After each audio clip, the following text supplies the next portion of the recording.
Bonjour à toutes et à tous de nous suivre sur ce webinaire. On va parler un petit peu, on va essayer de parler un petit peu et de vous éclairer sur la cybersécurité. On est prêt à recevoir vos questions sur le hashtag live session au pluriel Niort, d'un seul mot, qui va vous permettre comme ça d'interagir avec notre présentation. Voilà, notre intervention. Alors, aujourd'hui, j'ai la chance d'être entouré de deux piliers de la cybersécurité, un pilier national et je dirais un pilier régional. Pilier régional en la personne de Pascal Fouillard, qui nous éclairera beaucoup sur comment la région voit l'évolution de la cybersécurité justement au niveau régional. Et puis Franck Giquel, c'est cybermalveillance.gouv. Et c'était bien qu'on parle un petit peu aussi de cet aspect parce que, eh bien, il est clair qu'aujourd'hui, le numérique est un enjeu quotidien. Bon, moi, je l'avoue en tout petit, je vais essayer de, de me concentrer dessus. Alors, la région, comment a-t-elle abordé le problème? Donc, dès fin 2017, le président de région a souhaité que l'on ait une action concrète régionale sur le problème de la cybersécurité. Et en fait, durant les années 2018-2019, nous avons procédé à un grand nombre de consultations, des interviews, des rencontres avec les entreprises pour beaucoup, des rencontres avec les représentants des organisations d'État, police, gendarmerie, etc. Et nous sommes arrivés donc en 2020 à l'établissement de cette feuille de route qui a été votée par les élus le 3 juillet 2020. Alors, pour récupérer cette feuille de route dans ses détails, je vous invite à utiliser le lien qui est en bas de la feuille, en bas de cette page de présentation. Et moi, je vais essayer de vous résumer ceci. Donc, grosso modo, nous sommes arrivés à la situation, enfin, à présenter cette feuille de route sous la forme de 3 grands objectifs. Le premier objectif, c'est quel pouvait être le rôle de la région, sachant que les initiatives en région sont extrêmement nombreuses, déjà, conséquentes, un peu trop morcelées à notre avis, mais avec une offre de services et de produits de la part du privé, mais aussi du public, particulièrement intéressante. Donc, nous sommes intéressés sur la manière dont nous pourrions fédérer ces initiatives régionales, les amplifier et les rendre visibles bien au-delà de la région Nouvelle-Aquitaine. L'objectif numéro 2, nous verrons, porte plutôt sur les opérations de sensibilisation et de formation à la cybersécurité. Et l'objectif numéro 3, c'est comment soutenir l'innovation en cybersécurité à la fois dans le public et dans le privé. Alors sur l'objectif numéro 1, en fait, il y a 3 actions principales, 3 piliers, je dirais. Le premier pilier, souhaité aussi par le président et qui est intéressant pour la visibilité de la région, c'est de mettre en place un campus de la cybersécurité. Alors ces actions-là, ça n'est pas original, hein, on compte à peu près entre 4 et 5 campus en cours de montage en France. Chaque campus a ses particularités, il n'y a pas de modèle type. La particularité de la région, c'est que il est à la fois bien sûr technologique comme la majorité des autres campus, mais aussi il s'appuie sur d'autres compétences de la région dans le domaine économique, dans le domaine assurantiel. Donc ça va au-delà de la simple question technologique. Alors bien sûr, ce campus, pour l'instant, l'action se concrétise par une réflexion. Ce que l'on souhaite, c'est que d'ici une année, on ait détouré le périmètre de ce campus, ses missions, et son statut, et éventuellement ça aussi sa localisation, parce qu'il faudra bien à un moment donné afficher un lieu totem. Mais grosso modo, le rôle de ce campus est un rôle à la fois de formation, de réflexion, on y tient des séminaires, mais on souhaite aussi que ce soit une structure qui puisse porter des projets dans le domaine de la cybersécurité, des projets collaboratifs au niveau national et au niveau européen. L'autre action qui, pour nous, est la plus importante en fait dans ces trois piliers en ce moment, c'est faire émerger sur le territoire néo-aquitain un réseau de centres de ressources en cybersécurité. Alors cette notion de centre de ressources, centre de proximité, on la trouve on trouve ses origines dans le document sur la cyberdéfense publié en 2018, où on précise un peu le rôle des régions pour avancer sur ce sujet. Alors, sur le territoire, depuis 2 ans, il y a des choses qui émergent particulièrement intéressantes, notamment sur le centre, sur la région de Niort. Alors, Niort au sens large, hein, c'est La Rochelle, Niort, Saintes, Poitiers, où là, on voit une initiative qui est en train de se concrétiser, soutenue par les acteurs de l'assurance notamment, soutenue aussi par des acteurs de collectivités territoriales comme Soluris. Donc, on a quelque chose qui prend corps et que nous souhaitons soutenir. D'ailleurs, j'ai une réunion demain avec le représentant de ce centre, Marc Parentoen, pour avancer sur le sujet. Mais il y a d'autres initiatives intéressantes. Du côté de Limoges, on est une coloration plus orientée vers les données de santé, mais pas que, bien sûr. Hein, on va retrouver partout les principes, enfin les besoins technologiques identiques. On a une autre initiative sur Mont-de-Marsan, autour, on va dire plutôt, alors fortement soutenue par la base aérienne, la BA 118, et plutôt orienté peut-être apparemment sur les IoT. Et enfin, il y a une initiative qui commence à pointer aussi sur Bordeaux, plus sur la résilience, le thème de la résilience des entreprises. Donc, vous voyez, on a 3, 4 initiatives, et l'on souhaite bien sûr soutenir ces initiatives et les mettre en réseau. C'est pour ça qu'on parle d'un réseau.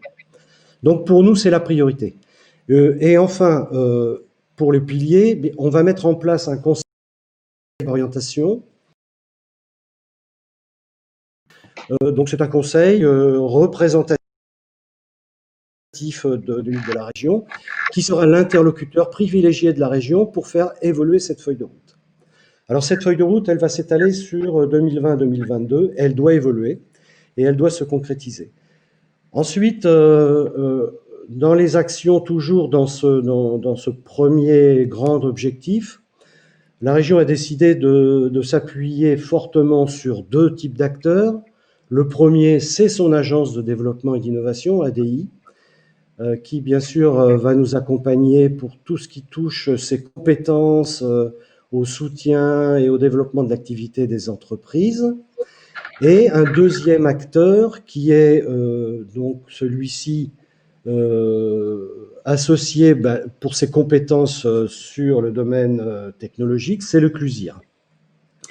Alors ça ne veut pas dire qu'on ne va pas s'appuyer sur tous les offreurs de services, au contraire, notamment les centres de ressources auront aussi pour vocation de faire connaître, de connaître et de faire connaître les offres de services dans ce domaine auprès de toutes les organisations qui en ont besoin. Donc c'est aussi le jeu, c'est aussi d'en faire la promotion auprès des entreprises comme auprès des collectivités territoriales.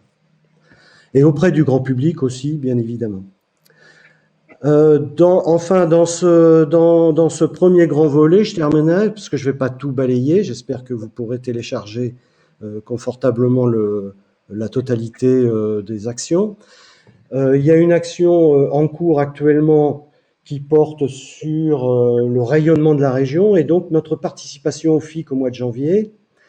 Donc là, c'est ADI qui a pris en charge l'organisation de cette représentation. Et je signale au passage que il y a une dizaine d'entreprises vont accompagner la région et il reste encore une place à pourvoir Donc, pour ceux qui sont intéressés, il faudra contacter ADI pour s'inscrire. Bien, dans le deuxième volet, alors là j'irai un peu plus vite, hein, beaucoup plus vite même. Donc là, on a essayé de cibler des actions qui permettent à la fois de sensibiliser et de former. Et donc, en fait, je vais en retenir une parce qu'elle est en cours de finalisation.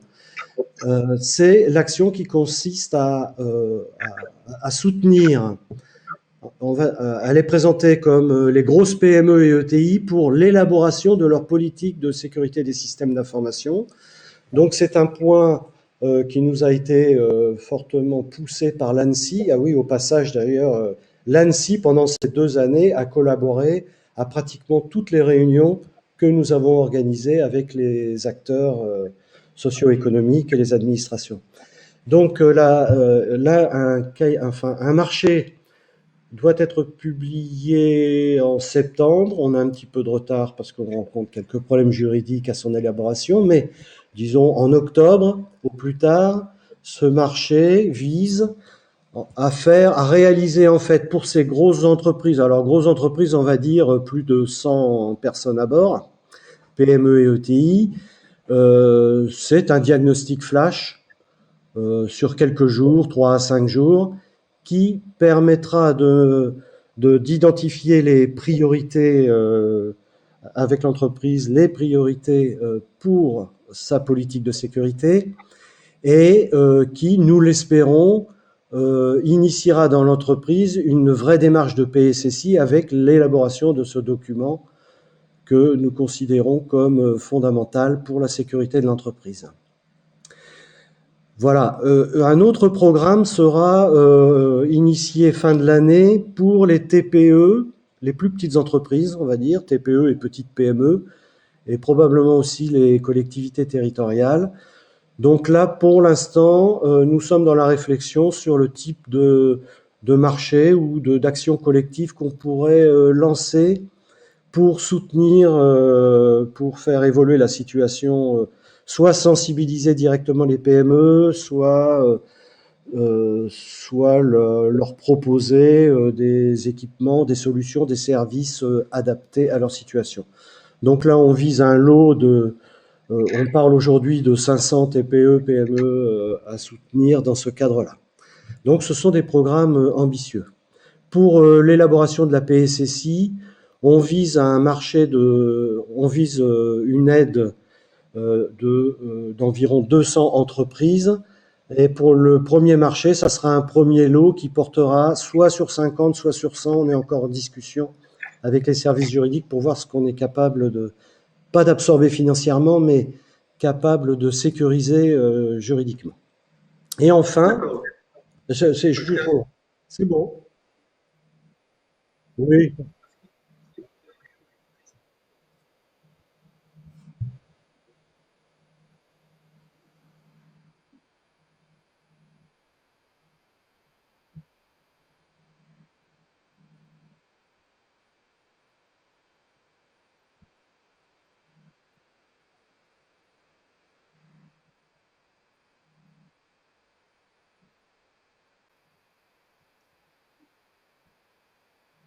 Oui, oui, tout à fait. Bah, effectivement, en 2 mots, parce que c'est un jeune dispositif, il a été créé fin 2017.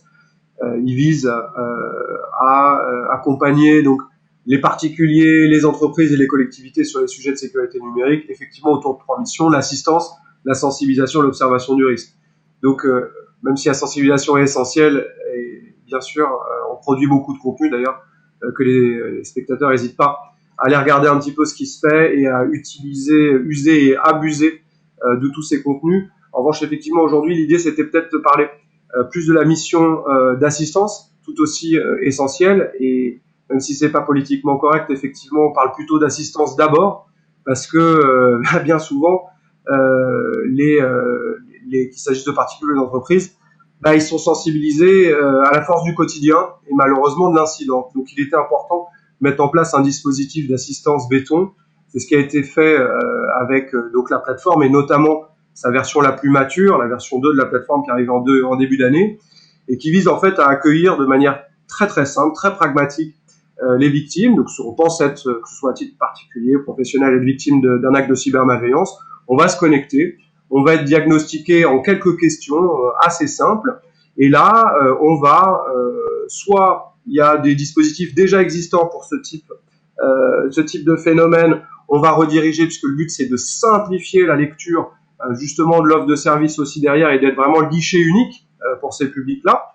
Soit on va être sur un phénomène finalement assez mineur où dès qu'on a les bons conseils, les bons réflexes à adopter et puis surtout comment ne pas être victime à l'avenir, on va fournir ça. Aujourd'hui, on a dans ce qu'on appelle cet arbre de diagnostic, chez nous, on a 42 principaux types de phénomènes et beaucoup d'embranchements. Et on va jusqu'à, et ça c'est une fierté cocorico nationale et sur l'ensemble du territoire, on va jusqu'à la mise en relation en fait avec des prestataires de proximité. Donc les acteurs qui, comme on dit trivialement, maîtrisent le dernier kilomètre. Excuse-moi.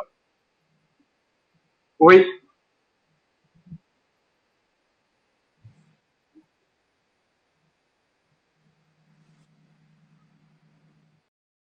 Demande de Sollicité, ouais. cyber ou en disant voilà, est-ce que vous pouvez intervenir sur tel problème, tel problème, tel problème. Voilà. L'idée c'était ça, c'était de faire quelque chose de pragmatique et qui travaille avec tout l'écosystème, parce que c'est pas l'État seul, même avec ses grands bras, qui serait capable de traiter une problématique aussi large et sur un public aussi large. Et aujourd'hui, pour vous donner une idée, depuis le début de la plateforme, c'est plus de 170 000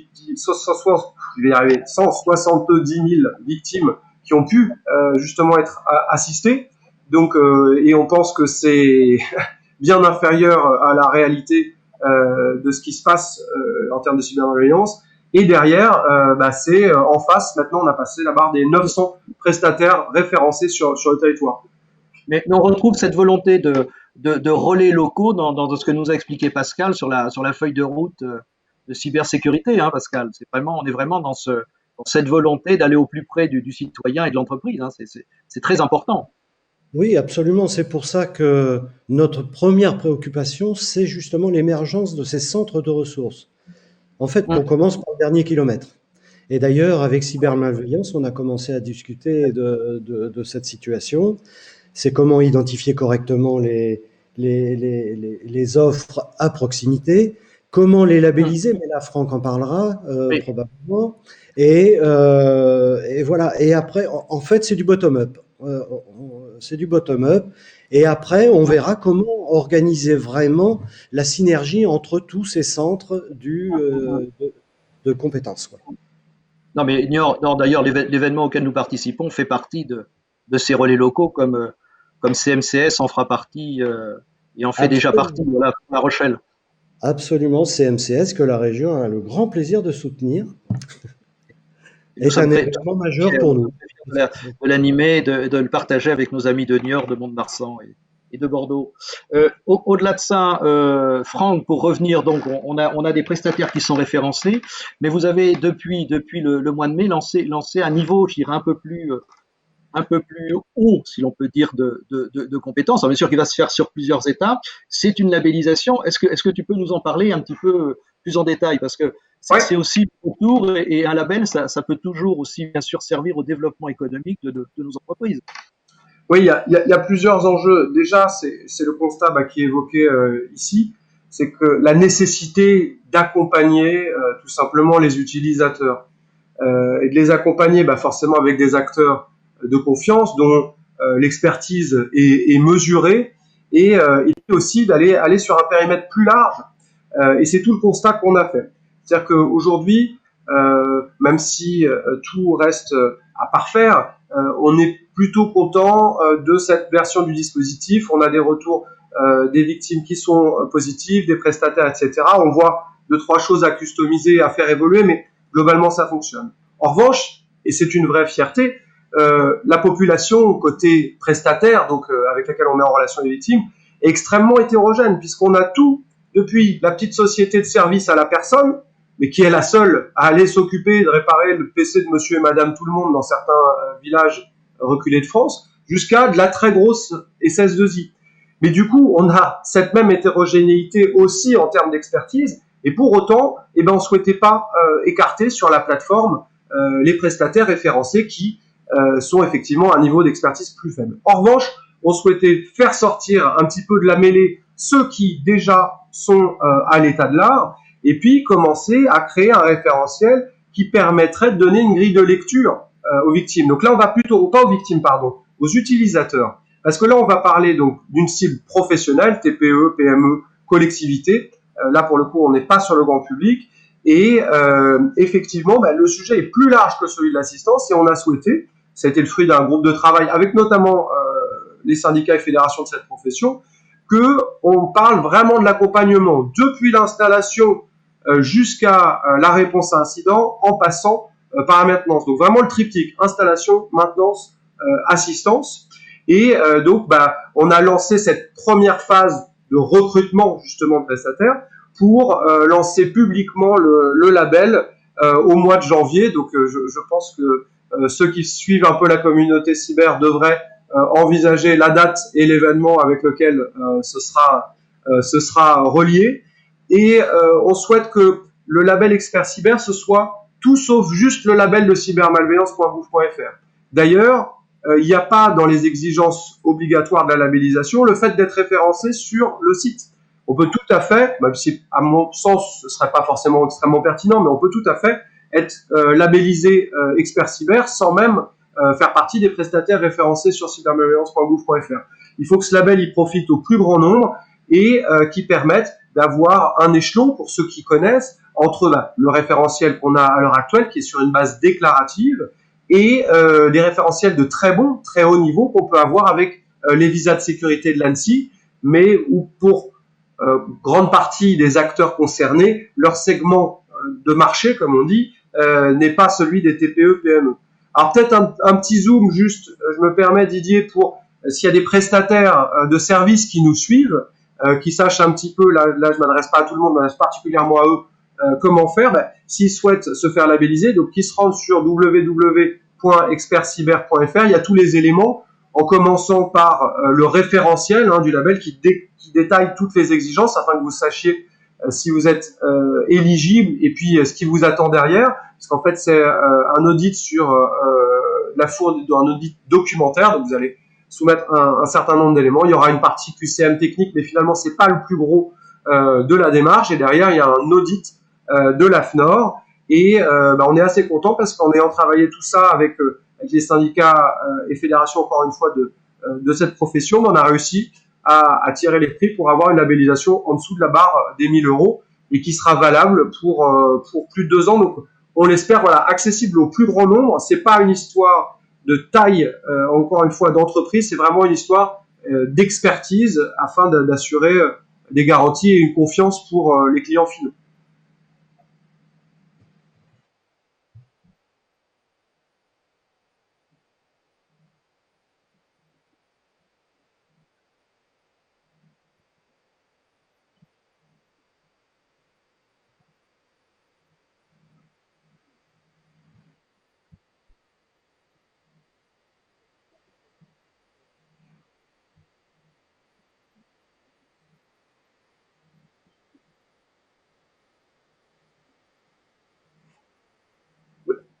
Sachant que de toute façon, les collaborateurs du jour sont les particuliers du soir et du week-end. C'est vrai qu'il faut arrêter, et je pense que ça commence à être la tendance, et c'est très bien, cette dichotomie un peu bizarre, c'est les mêmes utilisateurs. Et d'ailleurs, nous, dès qu'on parle de Sensi, on leur dit, continuez à sensibiliser via le canal d'entreprise, c'est un bon canal de sensibilisation. En revanche, prenez des exemples de la vie personnelle, et puis alors là, encore plus ces derniers temps, avec toutes les machines perso utilisées dans le monde pro, mais là, c'est peut-être pas pour de bonnes raisons. Mais effectivement, il faut décloisonner le sujet. C'est super important. Tu as tout à fait raison, Franck, et c'est pour ça qu'on parlait un petit peu au début de confinement, déconfinement, parce que ça a vraiment mis en exergue cette interaction et ce manque de séparation qui pose problème dans nos organisations, je dirais, du privé et puis du public et du professionnel, et donc ça devient compliqué, et il faut envisager maintenant des solutions, 24 heures sur 24 et quelle que soit l'activité de la personne qui utilise un de ces éléments connectés. Voilà. Est-ce que vous avez, Pascal, est-ce que tu aurais quelques mots à rajouter? On arrive à la fin de notre intervention avant les questions. Pascal, est-ce que tu as un petit mot de synthèse? Ben, un petit mot de synthèse. Donc j'encourage effectivement déjà tous les acteurs socio-économiques à, euh, à s'intéresser à l'activité des centres de ressources, voir quelle pourrait être, alors s'ils sont experts du domaine, leur contribution à l'intérieur de ces centres de ressources, ou bien euh, enfin, solliciter ce qu'il faut pour que les catalogues de formation, de sensibilisation, enfin quelque chose qui fasse évoluer le sujet. Et, et donc, ben, j'encourage aussi, bien sûr, tout le monde à participer aux événements. Ils sont de plus en plus importants. On voit des événements comme CMCS rassemblent plusieurs centaines de personnes et on en a. Et chaque année, l'intérêt est toujours plus grand vers ces événements. Donc, j'encourage vivement à ce que les échanges se poursuivent ici et là dans la région. Et surtout, nous conseiller Merci. pour l'évolution de la feuille de route. Merci beaucoup. Oui, oui, cette feuille de route qui est très importante parce que c'est vraiment un schéma directeur et c'est. Je crois que nous avons perdu Didier. Oui, mais on a des questions qui viennent d'apparaître. Je vois, Franck, il y en a peut-être une pour toi. Ah, alors, c'est YouTube Chat, c'est ça? Alors, les questions. Au sujet du label, des contrôles seront-ils faits pour assurer la qualité de service des ESN? Oui, tout à fait. Il y a effectivement, déjà, je vous invite vraiment à consulter, hein, si vous êtes intéressé par le sujet, ce qu'on appelle le référentiel d'exigence, hein, qui détaille vraiment tous les points qui sont vérifiés par les auditeurs. C'est quand même si c'est un premier niveau d'expertise, ça reste tout de même déjà plutôt costaud. On a vu sur les premières candidatures déjà des lauréats et d'autres qui ne le sont pas. Le but, c'est pas d'avoir évidemment 100% de bacheliers. Pour autant, on va essayer de donner à tout le monde envie de monter en compétence sur le sujet. Mais oui, il y a des audits qui sont effectués et il y a des contrôles. D'accord. Bon. Alors, il y a une question, la question numéro un, là, elle s'adresse un peu à tout le monde, en fait, hein, mais peut-être plus à la région. C'est quelle coordination entre tous ces acteurs, ANSSI, cyber, malveillance, police? Alors, c'est effectivement ce qui a motivé dans la feuille, le premier objectif le grand objectif de la feuille de route, c'est justement comment fédérer tout ça. Et c'est pour ça on a mis en place ces piliers pour réfléchir, notamment un des piliers qu'on a appelé aujourd'hui Conseil d'orientation de la cybersécurité.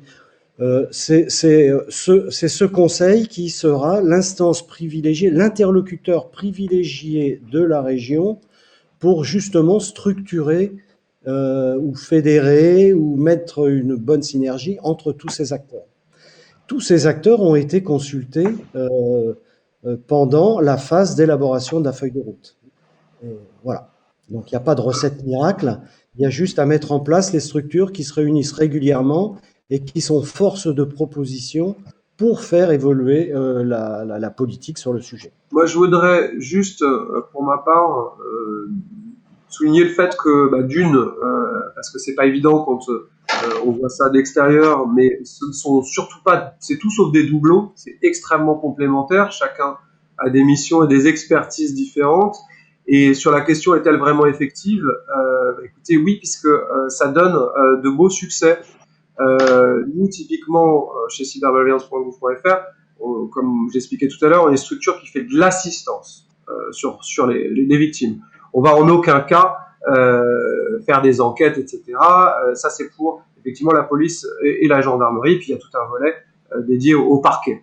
Et on a eu typiquement des phénomènes qui ont été remontés par les acteurs terrain, donc les prestataires référencés sur la plateforme, qui nous ont alertés sur des phénomènes qui étaient passés complètement sous le radar parce que petites victimes, petits montants, sauf que de manière consolidée, ben, ça fait beaucoup de sous et beaucoup de victimes.